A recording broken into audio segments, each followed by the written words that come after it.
उस खंजर को टच करने से क्यों रोहित और स्वाति दोनों ही वहां पर बेहोश हो गए थे? क्या था उसका राज? और वैजंती के घर के सामने आकर क्यों क्यों रोहित को खतरे की आकांक्षा? जानने के लिए देखिए आगे हमारी कहानी। पिछले एपिसोड में हम सब ने सुना था कि यहाँ पर मल्होत्रा हाउस में जहाँ हंसी खुशी का माहौल था, तो वहीं भाग्यश्री बार बार क्लोक की तरफ देख रही थी कि अब तक सावित्री और परशुराम क्यों नहीं आए। उन्हें बस इन दोनों के ही आने का इंतजार था कि तभी यहाँ पर मल्होत्रा हाउस के बैकयार्ड में एक गाड़ी आकर रुकती है। गाड़ी रुकते ही उसके अंदर से दो लोग बाहर निकलते हैं। उन दोनों में से एक सावित्री थी और दूसरा परशुराम था। सावित्री गाड़ी से बाहर निकलते ही चारों तरफ ध्यान से देखती है। ये देख करके यहाँ पर बैकयार्ड में फिलहाल कोई नहीं है। वो अपनी जेब से एक छोटी सी टॉर्च निकालती है और उसे ऑन कर देती है। टॉर्च की रोशनी में वह सामने की तरफ देखती है। इधर मल्होत्रा हाउस के बैकयार्ड के बीचों बीच एक बड़ा सा पेड़ था। सावित्री उस पेड़ की तरफ टॉर्च की रोशनी करते हुए ही परशुराम से कहती है, जैसे ही घर की सारी लाइट्स ऑफ होगी, हमें यहाँ का सारा सामान अपनी गाड़ी में रख कर लेकर जाना है। वो कुछ पल रुक कर फिर से गंभीर आवाज में पूछती है, आपको सब कुछ क्लियर है ना? इधर सावित्री की बातों को सुनकर परशुराम अब अपने आत्मविश्वास से कहता है, तुम चिंता मत करो, सब हो जाएगा। वह चारों तरफ देखते हुए आगे कहता है, वैसे भी हमारे दो लोग बस पहुंचने ही वाले होंगे। जैसे ही यहाँ का काम पूरा होगा हम सब कुछ लेकर निकल जाएंगे। ये सुनकर सावित्री हाँ में अपने सिर को हिलाती है। फिर उसकी नजर दोबारा मल्होत्रा हाउस की तरफ जाती है। वह थोड़ी सी बेचैनी के साथ कहती है, लेकिन ये भाग्यश्री ने अब तक लाइट्स बंद क्यों नहीं कराई? अब तक अंदर लाइट्स क्यों जल रही है? परशुराम अब उसकी तरफ देखते हैं तो इधर सावित्री घड़ी की तरफ देखते हुए ही कहती है, मैंने तो काफी पहले उसे सब कुछ समझा दिया था, फिर भी अभी तक घर की एक भी लाइट ऑफ नहीं हुई। वो कुछ पल चुप रहती है और फिर धीमी आवाज में कहती है, कहीं ऐसा तो नहीं है कि अंदर कोई ऐसी बात हो गई है जिसकी वजह से भाग्यश्री अपने प्लान के मुताबिक आगे नहीं बढ़ पा रही है। इधर सावित्री की इन बातों को सुनकर अब यहाँ पर परशुराम कहते हैं, तुम ज्यादा चिंता मत करो, ज्यादा घबराने की जरूरत नहीं है। थोड़ा सा इंतजार करो, सही वक्त आते ही सब कुछ अपने आप हो जाएगा।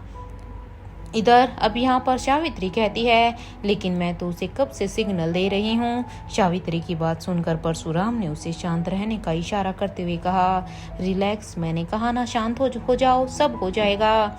जहाँ एक तरफ परशुराम और सावित्री अपने प्लान के मुताबिक मल्होत्रा हाउस के बैकयार्ड में पहुंच चुके थे, तो वहीं दूसरी तरफ घर के अंदर भाग्यश्री की नजर अचानक उसी पेड़ की तरफ चली जाती है। पेड़ की तरफ देखते ही उसके चेहरे पर हल्की सी मुस्कान आ जाती है। वह कुछ पल तक उसी दिशा में देखती रहती है और फिर क्रिस की तरफ मुड़कर कहती है, चलो चलो अब मेरा गेम शुरू करते हैं। इधर क्रिस हैरानी से पूछता है, कौन सा गेम मॉम?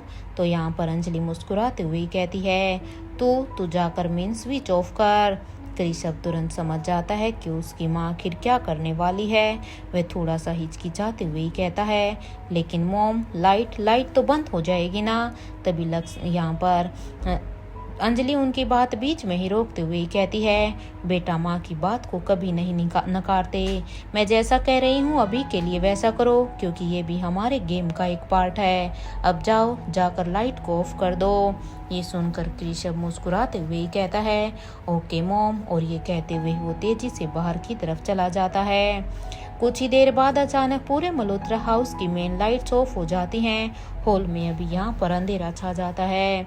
अचानक लाइट बंद होते ही वहाँ पर मौजूद सभी लोग एक दूसरे की तरफ देखने लगते हैं। इधर भाग्यश्री अब तुरंत कहती है, अब सब अपनी अपनी जगह से इधर उधर हो जाइए। फिर वह सबको सावधान करते हुए कहती है, और हाँ, क्योंकि यहाँ पर हॉल में अंधेरा है तो देखो थोड़ा ध्यान से। ये कहते हुए ही अब वो उसकी नज़र यहाँ पर श्वेता पर जाती है और वो कहती है, श्वेता, आप अपनी जगह से बिल्कुल भी नहीं उठेंगी, क्योंकि अंधेरा है तो आप उसमें गिर सकती हैं। अपनी माँ की ये बात सुनते ही अब श्वेता कहती है, जी मॉम। और इधर भाग्यश्री बाकी सभी से कहती है, बाकी सब अपनी अपनी जगह एक्सचेंज कर लीजिए, कोई भी एक ही जगह पर मत रहिएगा। भाग्यश्री ने इधर कुछ ही सेकंड में पूरी हॉल को इस तरह से व्यस्त कर दिया था कि किसी को समझ में ही नहीं आ रहा था कि आखिर ये सब क्यों किया जा रहा है। हर कोई अपनी जगह बदलने में लगा हुआ था। तो वहीं बाहर बैकयार्ड में जैसे ही घर की लाइट्स बंद होती है, सावित्री और परशुराम अब एक दूसरे की तरफ देखने लगते हैं। सावित्री अब ये सब देखकर धीमी आवाज में कहती है, अब सही वक्त है, हमें अपने काम में लग जाना चाहिए क्योंकि हमारे पास ज़्यादा वक्त नहीं है। अब वहाँ पर अंदर भी सारी की सारी लाइट्स बंद हो चुकी है, हमारे पास यही एक अच्छा मौका है। तो इधर दूसरी तरफ गुजरात के जूनागढ़ के उस पुराने किले में रोहित को धीरे धीरे होश आने लगा था। उसकी आंखें अभी पूरी तरह खुल भी नहीं पा रही थी क्योंकि सिर में तेज दर्द उसे महसूस हो रहा था। वो अपने सिर को पकड़ते हुए धीरे धीरे अब अपनी जगह से उठने की कोशिश करता है। कुछ पल तक वो वहीं बैठा रहता है और फिर आसपास देखने की कोशिश करता है। रोहित को अभी तक ठीक से याद भी नहीं था कि आखिरकार उसके साथ वहाँ पर हुआ क्या था। वो अब अपने माथे पर हाथ रखते हुए ही धीमी आवाज में कहता है, मैं यहाँ कैसे? और ये कहते हुए वो इस कमरे में चारों तरफ देखने लगता है। रोहित अब यहाँ पर एक बार अपनी जगह से उठने की कोशिश करता है, लेकिन कमजोरी की वजह से रोहित अब यहाँ पर पूरी तरह से खड़ा भी नहीं हो पाता कि वो फिर से अचानक से नीचे गिर जाता है। रोहित कुछ पल के लिए वही बैठा रहता है और फिर अपनी सांसों को सामान्य करने की कोशिश करता है। फिर वह अपने हाथ को पास की दीवार पर रखते हुए धीरे धीरे खुद को ऊपर उठाता है। दीवार का सहारा लेकर वह किसी तरह खड़ा हो जाता है। रोहित अपने पैरों को हल्का हल्का झटकाता है, जैसे उसमें आई कमजोरी को दूर करने की कोशिश कर रहा हो। कुछ क्षण बाद जब उसे लगता है कि वह अब संभल सकता है तो वो धीरे धीरे स्वाति की तरफ बढ़ने लगता है। हर कदम पर उसे थोड़ी परेशानी हो रही थी, लेकिन उसकी नजर अभी भी सीधे स्वाति मल्होत्रा पर ही थी। जैसे ही वो स्वाति मल्होत्रा के पास पहुंचता है तो वो नीचे बैठकर उसे होश में लाने की कोशिश करता है। वो यहाँ पर कहता है, माँ उठिए ना, प्लीज प्लीज माँ, होश में आइए। रोहित घबराते हुए स्वाति के गालों पर हल्के हल्के हाथ से थपकी देने लगता है और कहता है, स्वाति माँ, मेरी आवाज सुन रही है ना आप? प्लीज प्लीज अपनी आंखें खोलिए। इधर कुछ ही देर के बाद अब यहाँ पर स्वाति की उंगलियों में हल्की सी हरकत होती है। फिर उसकी पलकें अब धीरे धीरे खुलने लगती है। स्वाति को होश में आता देखकर रोहित के चेहरे पर राहत की मुस्कान आ जाती है। वो तुरंत अब उनका हाथ पकड़कर कहता है, स्वाति माँ, आप ठीक तो है ना? इधर स्वाति अभी भी पूरी तरह से होश में नहीं आई थी। रोहित उसका हाथ पकड़कर उन्हें धीरे धीरे खड़ा करने की कोशिश करता है। स्वाति को खड़ा करते हुए वो कहता है, धीरे से माँ, संभल कर। इधर कुछ कोशिशों के बाद स्वाति मल्होत्रा अब अपने पैरों पर खड़ी हो जाती है। खड़ी होते ही वो सबसे पहले अपने आसपास देखने लगती है।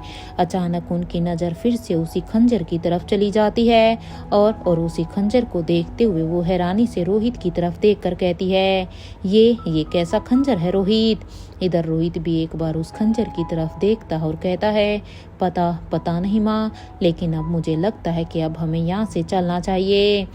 स्वाति कुछ पल तक रोहित को देखती है और फिर धीरे से हाँ में अपने सिर को हिलाती है और कहती है, हाँ शायद तुम सही कह रहे हो रोहित। और वो अब रोहित का हाथ पकड़ लेती है। तो इधर रोहित भी उनका हाथ मजबूती से पकड़ते हुए कहता है, आइए माँ, हमें जल्दी से यहाँ से अब निकलना होगा। और इसके बाद दोनों धीरे धीरे उस कमरे से बाहर जाने के लिए अपने कदम आगे बढ़ाने लगते हैं। दोनों ने अभी अपने कदम बढ़ाए ही थे, जैसे ही उन दोनों के कदम उस कमरे से बाहर रखा ही था कि तभी स्वाति मल्होत्रा फिर से अचानक से वहीं पर अपनी जगह पर रुक जाती हैं। जैसे ही स्वाति यहाँ पर रुकती है तो रोहित अब सवालिया नजरों से उसकी तरफ देखता है कि आखिर अब वो आगे क्यों नहीं बढ़ रही। तभी स्वाति धीरे से पीछे मुड़कर उस खंजर की तरफ फिर से देखने लगती है। कुछ पल तक उसकी नजरें उसी पर टिकी रहती है और उसके मन में अब एक अजीब सा एहसास पैदा हो रहा था। स्वाति अब अपने मन में ही सोचती है, मुझे ऐसा क्यों लग रहा है कि ये खंजर आगे चलकर हमारी बहुत ही बड़ी मदद करने वाला है। इसे यहाँ पर ऐसे ही छोड़कर जाना मुझे ठीक नहीं लग रहा। कहीं हमारी कोई गलती तो नहीं है कि हम इसे यहाँ पर छोड़कर जा रहे हैं। वह कुछ देर तक उसी खंजर को देखती रहती है। इधर रोहित यहाँ पर स्वाति मल्होत्रा को इस तरह से खामोश खड़ा देखता है और वो अब उसके पूछता है, क्या हुआ है माँ, सब ठीक तो है ना? आप क्यों नहीं चल रही अब यहाँ से? क्या सोचने लग गई आप? इधर स्वाति अब जैसे अपने ख्यालों से बाहर आती है वो रोहित की तरफ देखते हुए ही कहती है, पता नहीं रोहित, लेकिन ये खंजर बहुत ही ज़्यादा पावरफुल है। रोहित उसकी बात सुनकर खंजर की तरफ देखता है तो इधर स्वाति आगे कहती है, मैंने उसे उठाने की कोशिश की थी, लेकिन देखो ना, मैं इसे हिला तक नहीं पाई। इसमें ज़रूर कोई खास शक्ति है। रोहित ये सुनकर कुछ पल सोचता और फिर कहता है, हो सकता है कि ये यहाँ की रानी का हो। वह थोड़ा रुक कर आगे कहता है, क्योंकि अक्सर लोग ऐसे खंजर को अपनी प्रोटेक्शन के लिए ही इस्तेमाल करते हैं। शायद इसी वजह से इसे यहाँ पर सुरक्षित रखा गया हो। इधर स्वाति धीरे से अब अपना सिर हिलाते हुए ही कहती है, हाँ हाँ, होने को तो कुछ भी हो सकता है रोहित, शायद तुम सही ही कह रहे हो। फिर वो आखिरी बार फिर से उस खंजर की तरफ देखती और कहती है, एनीवे चलो चलते हैं यहाँ से। इधर ये सुनकर रोहित स्वाति मल्होत्रा का फिर से हाथ पकड़ता है और दोनों वहां से अब आगे बढ़ने लगते हैं। लेकिन स्वाति ने भले ही यहाँ पर रोहित से कह दिया था कि चलो, मगर उसके अंतरात्मा अभी भी उस खंजर को पीछे छोड़कर जाने के लिए बिल्कुल भी तैयार नहीं थी। स्वाति के मन में कहीं ना कहीं ये एहसास हो रहा था जैसे मैं यहाँ से कुछ बहुत जरूरी चीज छोड़ कर जा रही हूँ, क्योंकि उस खंजर को यहाँ पर छोड़कर स्वाति का जाने का मन बिल्कुल भी नहीं कर रहा था। उसका मन अंदर ही अंदर कह रहा था कि जरूर उनकी इस मिशन में उन्हें इस खंजर की आगे जाकर जरूरत पड़ेगी। वो चलते चलते कई बार पीछे मुड़कर उस खंजर को देखती रहती हैं। उसे समझ में ही नहीं आ रहा था कि आखिर उस खंजर से उसका इतना गहरा कनेक्शन क्यों है, क्यों उसे ऐसा महसूस हो रहा था कि ये खंजर उसके लिए कुछ खास है। इधर आखिरकार रोहित अब उसे लेकर वहां से नीचे आ जाता है। जैसे ही वो दोनों नीचे पहुंचते हैं तो वहां पर मौजूद वो शख्स अब उन्हें देखते हुए ही कहता है, आप दोनों नीचे आ गए और वो भी खाली हाथ। अब ये सुनकर रोहित कुछ पल के लिए उस शख्स को देखता और फिर कहता है, वहाँ हमें कुछ ऐसा नहीं मिला जिसे हम अपने साथ ला सकें। ये सुनकर उस शख्स की नज़र तुरंत स्वाति मल्होत्रा के चेहरे पर जाती है, जिसे देखकर वो समझ जाता है कि शायद स्वाति के मन में अभी भी उस खंजर को लेकर कुछ चल रहा है, क्योंकि ऐसा जान पड़ रहा था जैसे इस शख्स को यहाँ के बारे में सब कुछ पता था। तो वहीं इस शख्स को कहीं खोया हुआ देखकर रोहित अब उसकी तरफ देखते हुए कहता है, वैसे आपने अभी ये क्यों कहा कि हम खाली हाथ आ गए? क्या मतलब था आपका? मैं कुछ समझा नहीं। क्या वहाँ पर कुछ ऐसा था जो हमें अपने साथ लेकर आना चाहिए था? रोहित की बात सुनकर वो शख्स अब फिर से कुछ पल के लिए बिल्कुल शांत हो जाता है। उसके चेहरे पर चिंता साफ दिखाई दे रही थी। वो अपने मन ही मन सोचता है, कितनी अजीब बात है, महाराज के अंश से भी वो खंजर नहीं उठा तो अब कैसे होगा उसका अंत? मुझे तो कुछ समझ में ही नहीं आ रहा है कि अब मैं इन्हें बोलूं तो क्या बोलूं। वो अपनी ही सोच में इतना डूब जाता है कि उसे कुछ पल के लिए ये भी एहसास नहीं रहता कि स्वाति कब से उसे ही घूर घूर कर देख रही थी। इधर स्वाति उसके चेहरे को बड़े ही गौर से देखते हुए अब धीरे से पूछती है, क्या बात है? आप अपनी कौन सी गहरी सोच में चले गए हैं? क्या कोई ऐसी बात है जो आप हमें बताना चाहते हैं? स्वाति मल्होत्रा की आवाज सुनते ही वो शख्स जैसे अचानक से अपने सेंस में आता है और वो तुरंत अपनी बात को संभालते हुए ही कहता है, अरे नहीं, मैं तो बस यूं ही सोच रहा था। चलिए अब हमें यहाँ से चलना चाहिए। स्वाति और रोहित अब एक दूसरे की तरफ उसे देखते हैं और फिर दोनों हाँ में अपने सिर को हिला देते हैं। इसके बाद वो शख्स भी अब उनके साथ आगे बढ़ जाता है। कुछ देर तक तीनों पैदल चलते रहते हैं। रास्ता सुनसान था और चारों तरफ घना जंगल फैला हुआ था। स्वाति लगातार आसपास की जगह को ध्यान से देख रही थी। उनके मन में अभी भी उस खंजर और उस जगह से जुड़ी कई बातें चल रही थी कि आखिर वो उस खंजर को क्यों नहीं उठा पाई? किसका था वो खंजर? और उस खंजर से उसे ऐसा क्यों लग रहा है कि वो शायद उनके काम आ सकता है? तभी अचानक चलते चलते स्वाति के कदम अपने आप ही रुक जाते हैं। इसे देखकर रोहित भी कुछ कदम आगे जाकर रुकता है और फिर जब उसे लगता है कि शायद उसकी स्वाति माँ उसके पीछे नहीं आ रही तो वो पीछे मुड़कर अब अपनी माँ की तरफ देखने लगता है। इधर स्वाति की नजर सामने एक छोटे से मिट्टी के बने घर पर जा टिकती है। उस घर को देखते ही उसके चेहरे के भाव अचानक से बदल जाते हैं, जैसे उस जगह को देखकर उसके मन में कोई पुरानी याद जाग गई हो। स्वाति कुछ पल तक मिट्टी के उस घर को देखती रहती है और फिर धीरे से पीछे खड़े उस शख्स की तरफ मुड़ती है। स्वाति अब अपनी उंगली से उस घर की तरफ इशारा करते हुए ही पूछती है, बेजंती। इधर स्वाति ने सिर्फ इतना ही कहा था कि वो शख्स बिना कुछ बोले धीरे से हाँ में अपने सिर को हिला देता है। ये देखते ही तो स्वाति के चेहरे पर एक अलग ही भाव आ जाता है। वो बिना कुछ कहे ही अपने कदम उस मिट्टी के घर की तरफ बढ़ा देती है। इधर रोहित स्वाति मल्होत्रा को अचानक उस घर की तरफ जाते हुए देखकर हैरान हो जाता है कि आखिर अब उनकी स्वाति माँ उस घर की तरफ क्यों बढ़ रही है। कौन है बेजंती जिसका नाम लेकर वो उधर जा रही है। इसलिए उन्हें उधर जाता हुआ देखकर रोहित तुरंत उनके पीछे जाते हुए ही कहता है, माँ आप कहाँ जा रही हैं, बताइए ना। इधर स्वाति उसकी आवाज सुनती जरूर है लेकिन उसके कदम नहीं रुकते। उसकी नजरें लगातार उस मिट्टी के घर पर टिकी हुई थी, जैसे उसे वहां पर कुछ ऐसा चीज दिखाई दे रही हो जिसे बाकी दोनों देख नहीं पा रहे थे। बस स्वाति मल्होत्रा ही उसे देख और महसूस कर पा रही थी। इधर रोहित अब यहाँ पर स्वाति मल्होत्रा के पीछे जाता ही जा रहा था और अब वो पीछे से उन्हें आवाज लगाते हुए कह रहा है, अब आप कहाँ जा रही हैं माँ, और ये बेजंती कौन है, आप उसे कैसे जानती हैं। रोहित की आवाज में अब हैरानी के साथ साथ चिंता भी हो रही थी। वो अपनी स्वाति माँ को रोकना चाहता था लेकिन स्वाति के चेहरे पर जिस तरह का विश्वास था उसे देखकर वो कुछ पल के लिए खुद भी रुक गया। स्वाति ने उसकी तरफ देखते हुए अब शांत आवाज में कहा, रोहित इस वक्त प्लीज कोई भी सवाल मत करो, मुझे इस वक्त मुझे मेरा काम करने दो। वो कुछ पल के लिए अब रोहित की आंखों में देखती और फिर कहती है, तुमने अब तक हर बार मेरा साथ दिया है तो बस इस बार भी अपनी स्वाति माँ के ऊपर भरोसा रखो। ये सुनकर रोहित बिना कुछ कहे ही अपनी स्वाति माँ की तरफ देखता रहता है और वो धीरे से कहता है, जी ठीक है, मुझे आप पर पूरा भरोसा है। स्वाति के चेहरे पर यह सुनकर हल्की सी मुस्कान आ जाती है। इधर रोहित आगे कहता है, और मुझे अच्छी तरह से पता है कि मेरी माँ जो भी कर रही है उसके पीछे कोई ना कोई वजह तो जरूर होगी। वह अब एक पल के लिए रुकता है और फिर भावुक होकर कहता है, आज हमें बस इसी भरोसे को चाहिए। क्या वो भरोसा हमें मिलेगा। अब ये यहाँ पर स्वाति की आंखें नम हो जाती है तो रोहित अब मुस्कुराते हुए कहता है, स्वाति माँ, मेरी माँ ने मुझे बस एक बार जन्म दिया है, लेकिन मैं ये भी नहीं नकार सकता हूँ क्योंकि आप भी मेरी माँ की तरह ही हैं। वह स्वाति की तरफ देखते हुए ही कहता है, आप सिर्फ अनिका की माँ ही नहीं बल्कि आप मेरी भी माँ हैं और मैंने आपको अपनी माँ आयशा माँ की तरह ही माना है। स्वाति कुछ पल तक उसे देखती रहती है तो अब रोहित आगे कहता है, इसलिए मुझे आप पर भरोसा करने के लिए किसी भी प्रूफ की जरूरत नहीं है।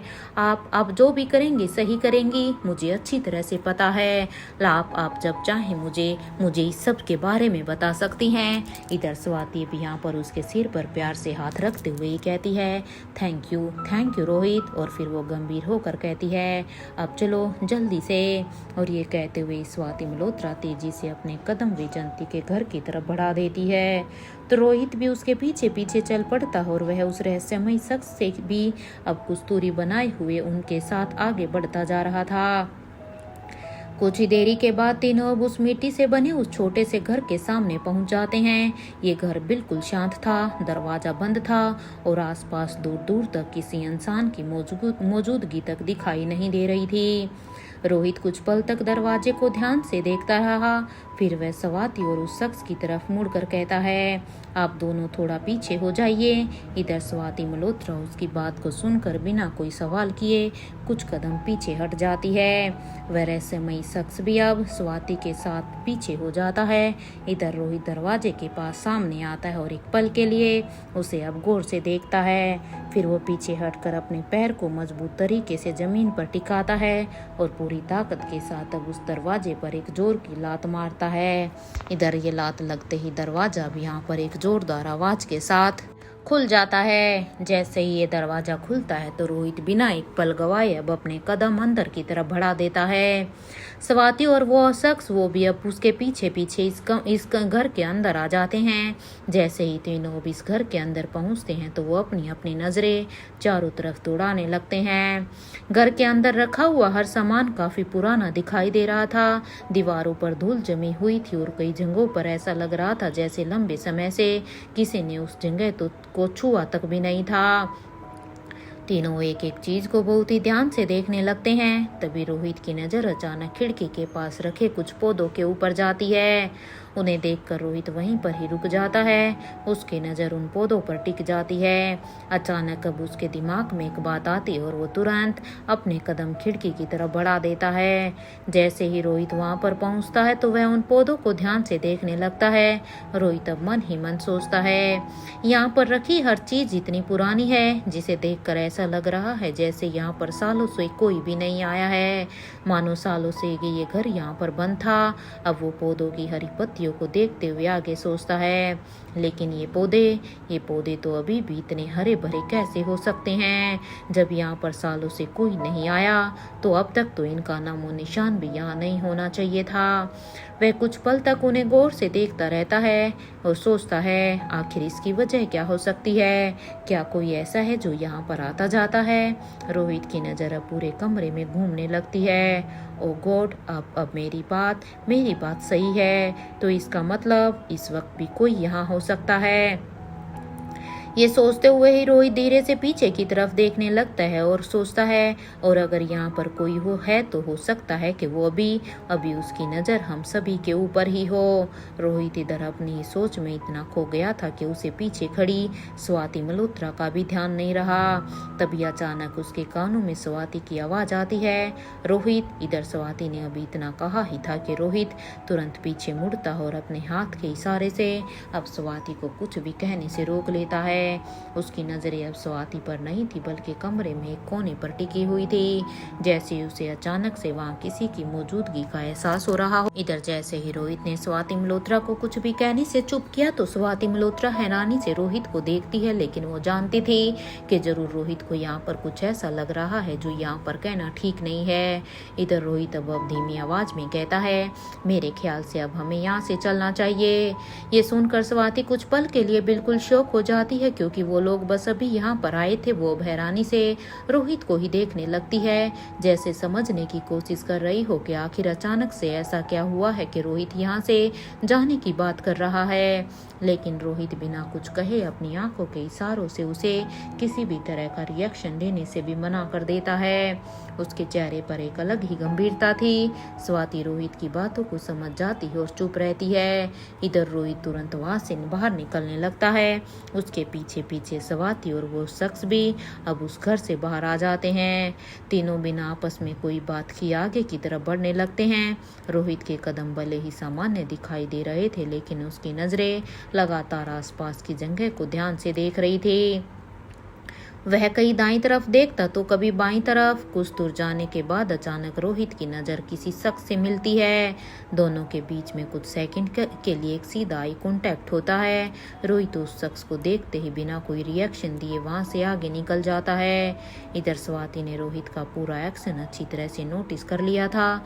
उसे समझ आ गया था कि रोहित ने किसी को तो वहां पर जरूर देखा है, लेकिन वह भी जानबूझकर कुछ नहीं बता रहा। इधर स्वाति भी बिना कोई सवाल के रोहित के पीछे पीछे चलती रहती है।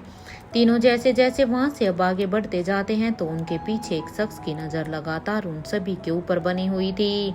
वह काफी दूरी बनाकर अब उनका पीछा कर रहा था। कुछ देर बाद वो शख्स अब वहीं पर रुक जाता और अब अपनी जेब से एक छोटा सा कीपैड निकालता है। उसने अपने चेहरे को एक बड़े से शॉल से पूरी तरह से ढक रखा था। उसके चेहरे का सिर्फ एक हिस्सा ही दिखाई दे रहा था और उसकी आंखें लगातार उसी दिशा में ही देख रही थी जिस दिशा की तरफ अभी रोहित, स्वाति और वो आदमी जा रहे थे। वो अब अपने फ़ोन पर एक नंबर डायल करता है। फ़ोन कान से लगाकर अब वो शांत खड़ा रहता है। कुछ देर के बाद जैसे ही फ़ोन की घंटी बजती है और फिर अचानक दूसरी तरफ से एक हेलो की आवाज़ आती है। यह आवाज़ सुनते ही ये शख्स अब अपनी धीमी आवाज़ में कहता है, जी मैंने उन्हें देख लिया है। वो भी अभी यहाँ से निकल चुके हैं। हुकुम, कोई तो यहाँ पर आ चुका है। मुझे लगता है अब हमें इसके बारे में सर जी को इन्फॉर्म कर देना चाहिए, क्योंकि हमारा शख्स सही निकला। दूसरी तरफ कुछ पल के लिए अब खामोशी छा जाती है। फिर अचानक सामने से एक बेहद ही सख्त आवाज़ आती है। जान से मार दो उन तीनों को, उन्हें यहाँ से जिंदा बचकर मत जाने देना। उस आदमी के चेहरे पर ये सुनते ही गंभीरता और भी बढ़ जाती है और सामने से फिर से आवाज आती है, और एक बात, उन तीनों को इस बात का बिल्कुल भी शक नहीं होना चाहिए कि उनकी नजरों के पीछे कोई और भी नजर रख रहा है। कुछ पल रुकने के बाद अब सामने वाला शख्स बेहद धीमी लेकिन खतरनाक आवाज में कहता है, और याद रखना, मैं अब तक इतनी डार्कनेस में रहा हूँ कि कोई भी मुझ तक नहीं पहुँच पाया है। मेरी बात अच्छी तरह से याद रखना, और वो तीनों यहाँ से जिंदा बचकर बाहर नहीं जाने चाहिए। इतना कहते ही फोन अचानक से डिस्कनेक्ट हो जाता है। वह आदमी कुछ सेकंड तक फोन को अपने हाथ में देखता रहता है और फिर उसे अपनी जेब में रखते हुए हल्की सी मुस्कान के साथ कहता है, स्मार्टफोन होने के भी अपने ही नुकसान होते हैं। वह सामने उसी दिशा में देखने लगता है जहां से रोहित सवाती और वह रहस्यमयी शख्स अभी यहाँ से जा चुके थे। अब वो उस दिशा की तरफ देखते हुए कहता है, ये तीनों यहाँ तक आ तो गए हैं, लेकिन इन्हें इस बात का जरा भी अंदाजा नहीं है कि इन तीनों के ऊपर ही हमारे हुक्म की नजर पड़ चुकी है। उसकी आंखों में एक अजीब सा आत्मविश्वास दिखाई देता है। अब तो इनकी मौत को कोई भी नहीं रोक सकता।